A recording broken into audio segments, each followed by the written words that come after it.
Hello viewers, Assalamu alaikum and welcome back to CSA Master Environment. In this lecture, I'm going to discuss about business case. So if you have any queries, please comment below and make sure to subscribe and press the bell icon. So let's get started. Business case. Business case টা কেন important? Justification for an information system. Business case বলতে এখানে বুঝাচ্ছে justification for an information system. Information সিস্টেমে business কেসটা কেন justify করতে হবে বা কেন ইম্পর্টেন্ট সেটা। তো এখানে মূল যে ইম্পর্টেন্ট যে বিষয়টা সেটা হচ্ছে ট্রানজেবল, কিওয়ার্ড ইনট্রানজেবল বেনিফিটস এবং হচ্ছে টেকনিক্যাল এন্ড অর্গানাইজেশনাল ফ্যাসিলিটি যেটা সেটা।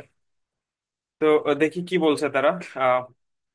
presented in terms of the tangible and intangible economic benefits and cost. Tangible বলতে আমরা বুঝি tangible হচ্ছে দৃশ্যমান যেটা সেটা হচ্ছে tangible and intangible হচ্ছে যেটা অদৃশ্যমান। তো এখানে বলছে tangible and intangible benefit and cost. Benefit এবং কস্ট আমরা বুঝতে পারছি। বেনিফিট হচ্ছে মানে কি কি বেনিফিট আপনি পাচ্ছেন, ট্যানজেবল কি বেনিফিট হতে পারে, ইনটেনজেবল কি বেনিফিট থাকতে পারে, ট্যানজেবল কি কস্ট থাকতে পারে, ইনটেনজেবল কি কস্ট থাকতে পারে, সেটা হচ্ছে আর কি বিষয়। আর technique the technical and organisational facility. Technical and organisation, technical বলতে আপনার টেকনিক্যালি আপনি যখন এটা ডেভেলপ করবেন, টেকনিক্যালি ডেভেলপ করতে গেলে আপনার টেকনিক্যালি কি ফেসিবিলিটি থাকবে, এবং অর্গানাইজেশনাল যেটা সেটা হচ্ছে আপনার প্রতিষ্ঠানের যে বিষয়টা আর কি, অর্গানাইজেশন সংগঠন বা প্রতিষ্ঠানের যে ফেসিবিলিটি সেটা।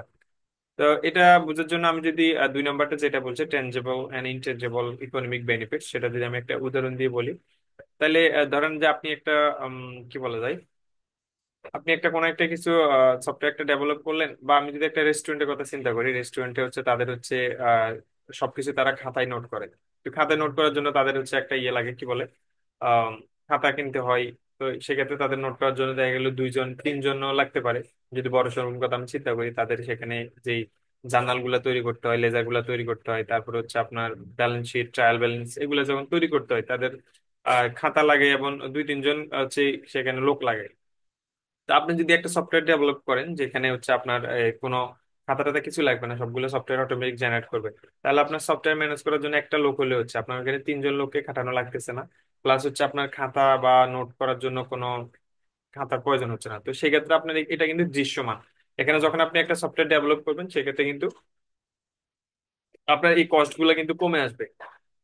আপনার এই কস্ট গুলো কিন্তু আর লাগবে না। তাহলে এটা হচ্ছে আপনার ট্যানজিবল কস্ট। এবং বেনিফিট যদি আমি চিন্তা করি, যখন আপনার কস্টটা কমে যাবে, সেক্ষেত্রে আপনার বেনিফিট কি হচ্ছে, আপনি আগে আপনার প্রত্যেক মাসে হচ্ছে 3 জন লোককে স্যালারি দেওয়া লাগতো, এখন আপনার একজন লোককে স্যালারি দেওয়া লাগতেছে। এবং কষ্টের খাতা যদি চিন্তা করি, আগে আপনাকে নোট কিনতে হইতো, এখন কিন্তু নোট কিনে লাগতেছে না। তাহলে এগুলা কিন্তু আপনার ট্যানজিবল বেনিফিট।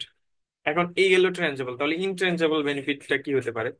ইনট্রানজেবল বেনিফিট হতে পারে লাইক আপনার যেমন যদি ধরি কাস্টমারের বিষয়টা, কাস্টমাররা আগে আসতো, তারা বলতো যে এই নিচ্ছি, তারপর আপনি বলতেন যে এত টাকা দেন। তাহলে আপনার কাস্টমার টাকা দিতে চলে যেত। তো সেক্ষেত্রে হচ্ছে কিছু কিছু কাস্টমার যখন বাউচার চাইতো, তাহলে আপনার বাউচার হাতে লিখে দিতেন, হাতে লিখে দেওয়া লাগতো। তো সেখানে একটা কিন্তু কষ্টের বিষয় আছে। এখন আমি ইনট্রানজেবল উদাহরণটা যদি একটু বলি, তাহলে এটা একটা মিনিট। ওকে, যেটা বলতেছিলাম ইনট্যাঞ্জেবল। তো সেক্ষেত্রে যখন আপনি কাস্টমারকে যখন আগে দিতেন হচ্ছে আপনি একটা বাউচার লিখে দিতেন হাতে, তো এখন আপনি যখন সফটওয়্যারের মাধ্যমে করবেন, তো সেই ক্ষেত্রে আপনার হচ্ছে কাস্টমার মোবাইলে অটোমেটিক মেসেজ চলে যাবে যে তার আজকে কি কি বাজার করছে। বা মোবাইলে মেসেজ যদি আপনি না দেন, তাকে একটা রিসিপ্ট দিয়ে দিলেন, স্মার্ট একটা রিসিপ্ট। সেক্ষেত্রে যখনই কাস্টমার প্রোডাক্ট দিবে, ওখানে আপনি এন্ট্রি দিবেন, আপনার প্রাইস চলে আসবে, কাস্টমারকে রিসিপ্ট দিয়ে দিলেন। কাস্টমার তখন কি পাইলো? কাস্টমার আগে হচ্ছে কোনো কিছুই পাইতো না, যদি দরকার হতো তখন আপনাকে বলতে, আপনি একটা বাউচার হাতে লিখে দিতেন। এখন সেক্ষেত্রে সে বলা ছাড়াই আপনি তাকে একটা ভাউচার দিয়ে দিলেন। তাহলে এটা কিন্তু তার মানে কাস্টমার কিন্তু স্যাটিসফাইড আপনার শোরুমে এসে। তাহলে কাস্টমার স্যাটিসফাইড কাস্টমার এখন আপনার শোরুমে বেশি বেশি আসবে, যে এখানে ফ্যাসিলিটি ভালো, অন্য শোরুমে এসে যাবে না। তাহলে এটা কিন্তু আপনার মানে এই কস্টটা কিন্তু, এই বেনিফিটটা কিন্তু আপনার কোনো টেনজিবল বেনিফিট না, যেটা আপনি দেখতে পাচ্ছেন না, বা এখানে আপনার কোনো বেনিফিট হচ্ছে না, আর্নিং হচ্ছে না, বা কোনো খরচ বাঁচতেছে না। কিন্তু এটা কিন্তু একটা আপনার একরকম বেনিফিট, যেহেতু কাস্টমার স্যাটিসফাই হলো, তাহলে সে অন্য একটা শোরুমে না গিয়ে আপনার শোরুম আসবে। তাহলে এটা হচ্ছে একটা ইনট্রানজেবল বেনিফিটস।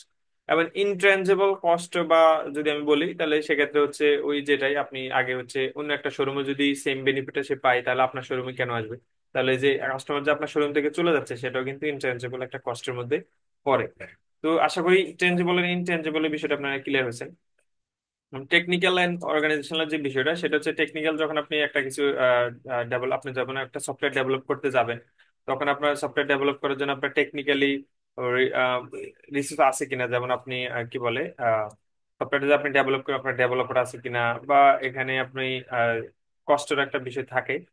তো এটা হচ্ছে টেকনিক্যাল ফিজিবিলিটি। এবার অর্গানাইজেশন যেটা, সেটা হচ্ছে আপনি সফটওয়্যারটা যে ডেভেলপ করলেন বা আপনার শোরুমে দিয়ে আপনি সফটওয়্যারটা ইনস্টল করলেন, ইনস্টল করার জন্য তো আপনি আগে যে খাতায় লিখতো সেটা সফটওয়্যার ডেভেলপ করতে পারবে না, মানে এটা চালাতে পারবে না। তো সেই জন্য হচ্ছে আপনার সফটওয়্যারে ওই লোকটা আছে কিনা, এটা হচ্ছে অর্গানাইজেশনাল ফ্লেক্সিবিলিটি। তো এই ছিল আর কি বিজনেস কেস, আশা করি বুঝতে পারছেন। তো ধন্যবাদ সবাইকে ধৈর্য সহকারে ভিডিওটা দেখার জন্য। যারা এখনো চ্যানেলটি সাবস্ক্রাইব করেনি অবশ্যই সাবস্ক্রাইব করবেন এবং কমেন্ট করে আপনার মতামত জানাবেন। ভালো থাকবেন, আসসালামু আলাইকুম।